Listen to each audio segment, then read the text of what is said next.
The Atlanta Braves offense continued their hit parade on Wednesday and came out with a big win over the Philadelphia Phillies. Had some huge performances from Dansby Swanson, Austin Riley, and Spencer Strider coming out of the bullpen after a rough start by Charlie Morton. We'll cover all of that on today's episode of Lockedon Braves, so let's get into it. You are Locked On Braves, your daily Atlanta Braves podcast. Part of the Locked On Podcast Network, your team every day.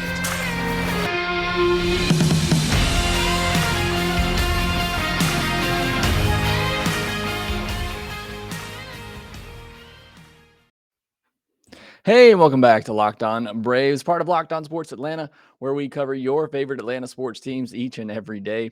I am your host, Jake Mastroianni. You can follow me on Twitter at shortstopball and check out my bio there to see where I am covering the game of baseball, including your Atlanta Braves over at tomahawktake.com, where I've been the co-host or the co-editor for 3 years now. Make sure you follow the podcast on Twitter at LockedOn_Braves. Make sure you subscribe to us wherever you get your podcast. Subscribe to us on YouTube as well. Really do appreciate it and helps out the show a ton. And thanks for making Locked On Braves your first listen each and every day. We post episodes daily, 5 days a week, Monday through Friday, and are free and available on all platforms. And also, if you're subscribed to the Locked On Braves podcast, then you will get the postcast by me and Grant McCauley after just about every Atlanta Braves game. So you can get that there, as well as also over on Locked On Sports Atlanta, where you can get the YouTube version of the postcast with me and Grant McCauley. On today's episode, we're going to talk about the big 8-4 win for the Braves on Wednesday over the Phillies and the offensive explosion there. We'll also discuss the pitching staff as well. Charlie Morton getting bounced early, but Spencer Strider and his amazing performance out of the bullpen. And we'll set you up for hopefully a game on Thursday if the weather permits.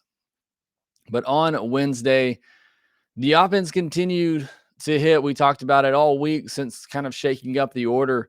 The offense has been piling up the hits. It hadn't really led to a ton of runs, but that was not the case on Wednesday. They got the hits, they got the runs, they got some home runs mixed in there as well. So certainly great to see. 3 straight games now with double-digit hits. Again, since shaking up the order of the lineup, they have gotten double-digit hits in 3 straight games. And again, got some home runs as well. I talked about all the hits they had in the first 2 games of this series, but not a lot of extra base hits. But they got those on Wednesday. 3 solo shots, one by William Contreras, surprise, one by Austin Riley, and one by Dansby Swanson. So they got some extra base hits. They got some walks in there as well. 7 walks in this game for the Atlanta Braves, mixed in with those 14 hits, those 3 home runs. That's typically going to lead to an 8-run game. So great to see that all kind of coming together. What we've seen being built up over the first 2 games of the series, they all kind of exploded, came together on Wednesday's game. 5 2-out RBI in this game as well. That is great to see some clutch hitting in 2-out situations, being able to add some runs and drive in some runs in clutch spots there. So I thought that was a great development as well. And what I've been asking for and what I've been wanting for 2 weeks now, really all season, are add-on runs. They had the big 4-run inning early in the game, and we've seen that happen in the past where they'll score a couple early and then just go silent for the rest of the game. And that wasn't the case on Wednesday. They had that 4-run inning, and then they continued to add on runs as the game went on, making it a stress-free ending to this game. And that's what I've been looking for from this offense. And that's what happens when you're getting hits and you're taking the walks the way that they did on Wednesday, the way they have in this series as far as the hits are concerned. And that's certainly a great thing to see and a great sign. Hopefully we continue to see that. But I can't express to you enough how big those add-on runs are late in the games to save your bullpen, to, either put a game away or inch back into a game when you fall behind early. So, being able to take advantage to add on those runs. And yes, they had opportunities in some of those innings to blow things open again. You think about the bases loaded situation that they had in there, and Orlando Arcia, some tough luck, just hit a ball really hard, but right at an infielder for an easy double play there to end that threat. So, I mean, they had opportunities to blow it up even more, but even though they didn't get that huge, crooked number, they still continued to add on runs, and it played big in this game and allowed Brian Snitker to save some of his bullpen. So this was the game I've been asking for a while, where they just continue to score, to tack on runs late in the game, and it was certainly great to see. And something I've been taking a lot of notes from Brian Jordan lately. Whether what you feel on him as a commentator, I don't know, but I think he's made some good points. And another thing he said on Wednesday that I thought was very true is, not every swing has to be for a home run. And this lineup is built to hit home runs. Look, just about everybody last year, hit 30 home runs across the infield. This team is built to hit a lot of home runs, and I still think they will. But not every swing has to be for a home run. If you get in a favorable account, sure, swing from the hills. But there is something to be said about shortening up your swing and putting the ball in play and driving it the other way to get a hit, to get a single, get on base, to continue to move the line and bring up the next guy. And we've seen a different approach, and we've seen more of that approach in this series so far, where you've seen players just kind of shorten up their swing a little bit, hit the ball the other way, get on base, take their hit. And that's what we've been looking for too. So I think that's another encouraging sign. Yes, the home runs are going to come. We saw them on Wednesday, and those are great. But it's also great just to see all the hits that keep piling up and getting on base and moving the line. And that is just, it's very encouraging to see from this offense. They've been very good this week. And I get it. This is Phillies pitching. Zach Wheeler, obviously very good on Monday, and they still got double-digit hits in that game, just weren't able to score a lot of runs. But I get it. This is Phillies pitching. We've seen a lot better pitching over the last week or so. The Padres, the Brewers, the Marlins, all very good pitching staffs. But still, the Braves are getting their hits. I think they're changing up their approach a little bit, and it's great to see. And again, 3 straight games with double-digit hits hasn't been done all year. Now they scored 6 runs on Tuesday, 8 runs on Wednesday. I think it's a very encouraging sign for the offense and where they are. And the star of the game for offense for me is Dansby Swanson. He had his 3rd career 4-hit game on Wednesday. He has a 827 OPS in May. Only Arcia, Contreras, and Acuna have higher OPSs in May, and they played fewer games. Look, this may come as a shock to some people, and people who were wanting Dansby Swanson cut, traded, whatever, replaced early in the year when he was really bad, and he was really bad. Dansby Swanson's been the best player on the Braves in May and possibly the entire season. When you look in terms of WAR, you look at Fangraphs WAR, he has the highest WAR among all Braves players over the entire season at 1.6. Max Fried is the only one closest to him at 1.5. So Dansby Swanson, when you take into account offense and defense, he's been the best player for the Braves pretty much all season long. And particularly in May, when he's gotten hot, he's been very good. Again, 284 average, 341 on base percentage. Again, only Acuna, Arcia, and Contreras have been better in May. And again, in very smaller sample size and playing time. He's tied for the team lead in home runs in May with 4 home runs. He's second in runs to Ozzie with 13. He leads the team in RBI in May. He's second behind Acuna in stolen bases with 4 in May, and second in hits to Ozzie Albies in May with 21. And again, not to mention, he has played incredible defense and saved a ton of runs defensively as well. So Dansby Swanson, look, we know he's going to hit a cold streak at some point. History just tells us he has big highs followed by really big lows. So he's most likely going to cool off at some point. But when he's hot like this and like he is right now, like he was at times last year, he can carry a team, and that's what he's doing right now. And he's been really great. He's been the best player for the Braves in May, other than when Ronald Acuna Jr. is healthy and in there. And it's great to see. And, you wish you would see a little bit more consistency throughout and not see such lows like we saw to begin the season and like we've seen in the past. But he is on one right now, and it is fun to watch. It's great to see. I'm happy for him. And we'll see, again, what the talk is for the future. And, that's a big season for him. It's a big talking point. Every time we have a mailbag, it seems like I have at least one question about the future of the shortstop position for the Braves and Dansby in particular. But he is great right now, and we'll ride it out. And hopefully we see some more consistency throughout the season. But to come from where he was in the first 2-3 weeks of this season when he was just really bad, looked completely lost at the plate, 4-hit game on Wednesday. He has been outstanding for a month really now for the Atlanta Braves. Austin Riley, his third straight 2-hit game, all coming in this series, obviously.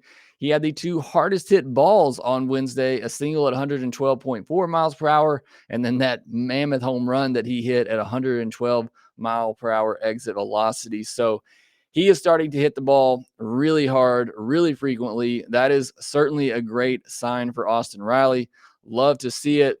Again, when he started the season off hot, you thought, okay, this is a continuation 2021. He looked just locked in. He was taking that slider down. He was taking, tough pitches, sitting in good hitters counts and barreling up the baseball.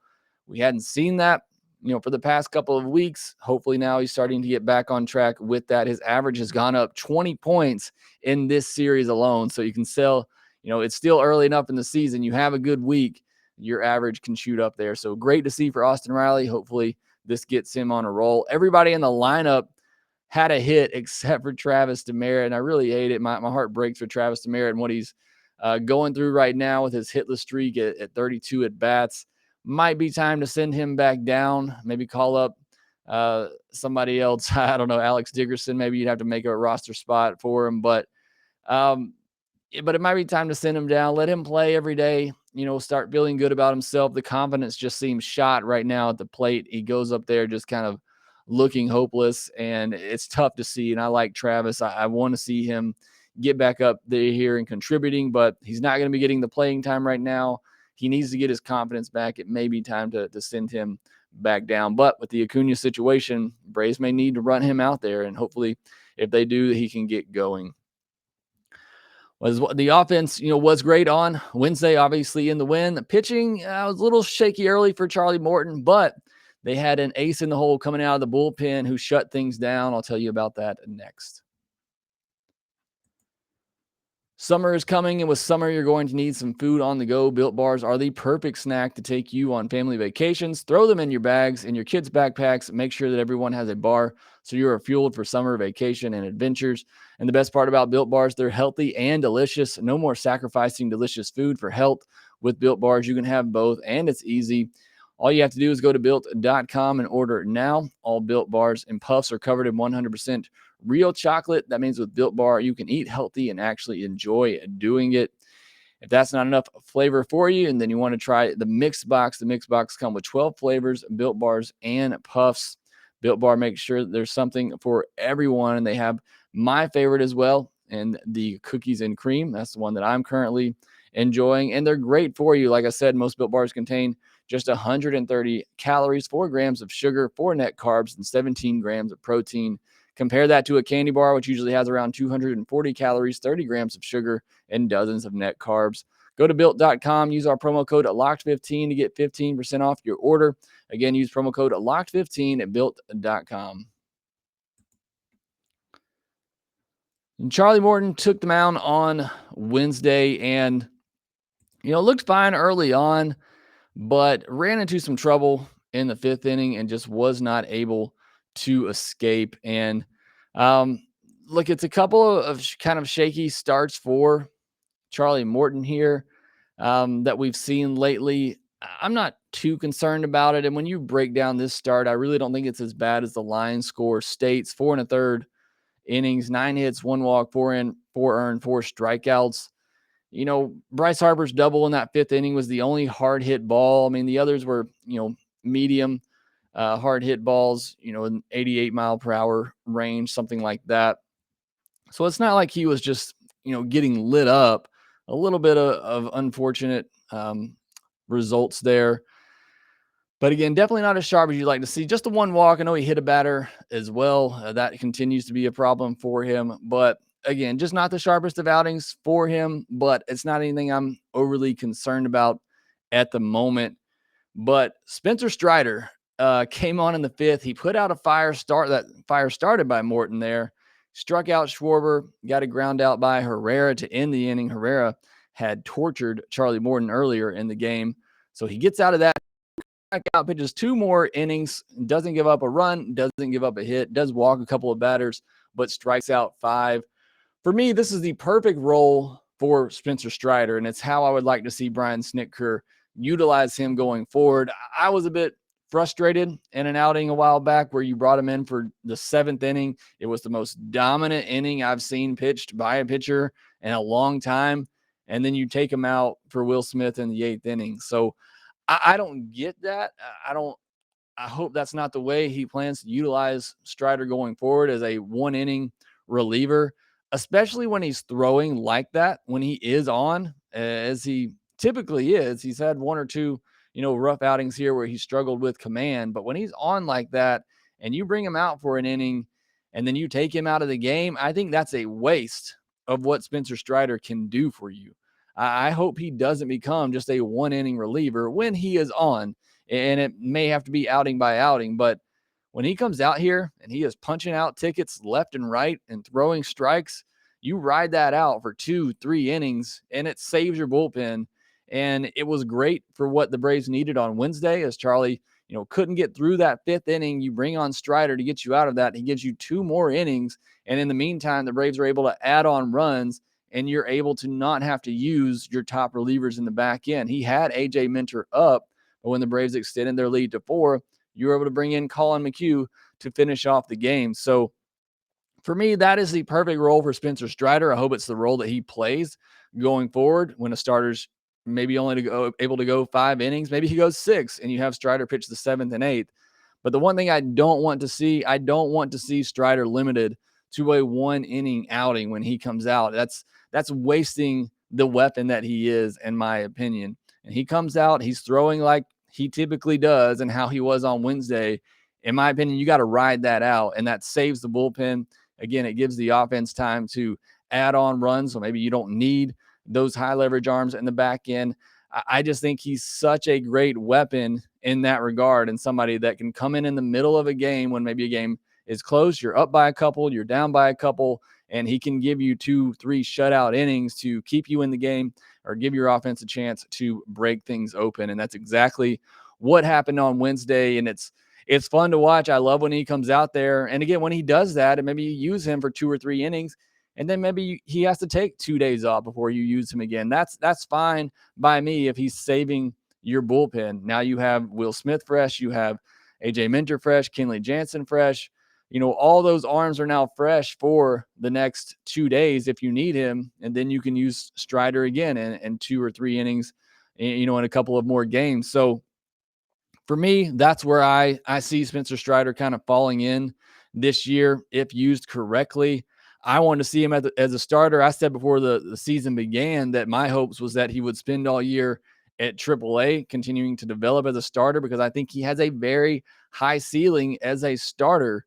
But that's obviously not the plan they're going with this year, and he's needed in that bullpen. But if you're going to use him out there, use him correctly and use him as a multi-inning reliever to do exactly what he did on Wednesday, to come in the middle innings, bridge that gap, give you 2 or 3 shutout innings, and allow your offense to go to work to either add on runs or come back in a game. So I love that role for Spencer Strider. I hope that's the way Brian Snitker plans on using him going forward.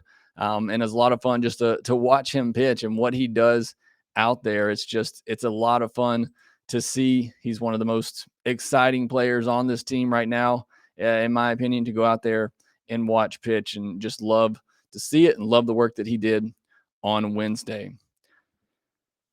Hopefully we love the work the Braves do on Thursday if they get to play. It'll be Kyle Wright on the mound going up against Aaron Nola. It should be a great pitching matchup. We'll preview that next. With spring in the air, it's a time of renewal and growth, personally and professionally. As your small business grows, LinkedIn Jobs is here to make it easier to find the people you want to talk to faster and for free. Create a free job post in minutes on LinkedIn Jobs to reach your network and beyond to the world's largest professional network of over 810 million people. Then add your job and the purple hashtag hiring frame to your LinkedIn profile to spread the word that you're hiring so your network can help you find the right people to hire. Simple tools like screening questions make it easy to focus on candidates with just the right skills and experience so you can quickly prioritize who you'd like to interview and hire. It's why small businesses rated LinkedIn Jobs #1 in delivering quality hires versus leading competitors. LinkedIn Jobs helps you find the candidates you want to talk to faster. And did you know that every week, nearly 40 million job seekers visit LinkedIn? Post your job for free at linkedin.com/LockedOnMLB. That's linkedin.com/LockedOnMLB to post your job for free. Terms and conditions apply. Show is also brought to you by RockAuto. With the ever-increasing numbers of makes and models, it's now impossible for your local chain auto parts store to stock all the parts that you need. Why endure often pointless or seemingly intimidating questioning and wait while the person behind the counter orders the parts on their computer, choosing the only brand their warehouse happens to carry? You have computers with access to rockauto.com at home and in your pocket. Save time and money when using RockAuto. Why choose to spend 30, 50, sometimes even 100% more for the exact same parts at a chain store or new car dealership? RockAuto is a family business serving do-it-yourselfers for over 20 years. RockAuto prices are reliably low for every customer, and they have everything that you need, from brake parts, tail lamps, motor oil, and even new carpet. Go explore their easy-to-use website today to find the solution for your auto parts needs. Go to rockauto.com right now and see all the parts available for your car or truck. Right, Locked On in there. How did you hear about us box, so they know that we sent you. Amazing selection, reliably low prices, all the parts your car will ever need at rockauto.com. Again, the weather on Thursday is questionable for this game. It's starting to look a little bit better for the evening, so hopefully they get this game in, and it should be a great pitching matchup if they do. Kyle Wright versus Aaron Nola. Aaron Nola has made 25 career starts against the Atlanta Braves. He's 12-8 with a 3.32 ERA and 1.153 WHIP, with 142 strikeouts and 154 in a third innings. He's not been great in his last 3 starts for the Phillies. He's given up 3 runs combined in those outings. Going back to 2021, his final start of the year came against the Braves. He gave up 3 earned on 7 hits and 2 walks over 6 innings with 4 strikeouts. But you go back to last July, and he almost threw a complete game against the Braves. So kind of tells you there the difference in the Braves team from July to September. Nola very nearly threw a complete game in July, and then the Braves touched him up in late August for 3 runs and 7 hits over 6 innings. So hopefully the Braves continue to hit the ball well against Nola on Thursday. Acuna, if he's in the lineup, which I think is doubtful, he's 11 for 29 with 3 home runs against Nola. Adam Duvall, 9 for 32 with 2 home runs. Ozuna, 10 for 35 with 3 home runs. And Austin Riley, 10 for 27 with 3 home runs off Nola. So some big power there. History for the Braves hitters against Aaron Nola. Kyle Wright made a start against the Phillies back in 2020, gave up 4 earned runs on 6 hits and 3 walks over 6 innings with 3 strikeouts. So not a great performance there, but obviously different team now. Harper and Kyle Wright is different now as well. Harper has 2 hits against him. Don't let Bryce Harper beat you. Bryce Harper is just on a mission right now since going to this DH spot after hurting his arm and just focusing on hitting. He has been an absolute monster at the plate. Big home run already in this series. Don't let Bryce Harper win them the game in this one. And obviously, very small sample size, but 2 for 4 against Kyle Wright. But that is the bat you just cannot let beat you for the Phillies. If they do get to play and the Braves can win, would be a huge series win, obviously, for the Braves against a division rival who came into the series in the exact same spot as the Braves. So be able to create some separation, some distance from them, and also, try to make up some ground against the Mets as well. So again, I said coming in, no more splits of 4-game series. It's time for the Braves to win some of those series. They have an opportunity to do that even after losing game 1 of this series. So hopefully they get to play and the Braves can finish off this one with a series win. If they don't win, then you can consider it a 3-game series win anyway to get ready for the Marlins over the weekend. But again, I'm hopeful they're able to get this one in. I mentioned already, I think it's doubtful Acuna plays with the weather and the way it is. Hopefully He will get to play over the weekend against Miami, even if it's in a designated hitter capacity. But with the way the bats are swinging, you kind of don't want to mess with the momentum. So I do hope they play on Thursday, and hopefully the bats continue to rack up the hits the way they have been. And again, hopefully they can get a win, get a huge 4-game series win over a division rival, and continue that momentum into the weekend. Well, that will do it for this episode of Locked On Braves. Be sure to follow us on Twitter at LockedOn_Braves. You can follow me at Shortstop Ball. Make sure that you rate, review, and subscribe to the Locked On Braves podcast wherever you get your podcast. Subscribe to us on YouTube as well. It really does help out the show a ton, and we will talk to you next time.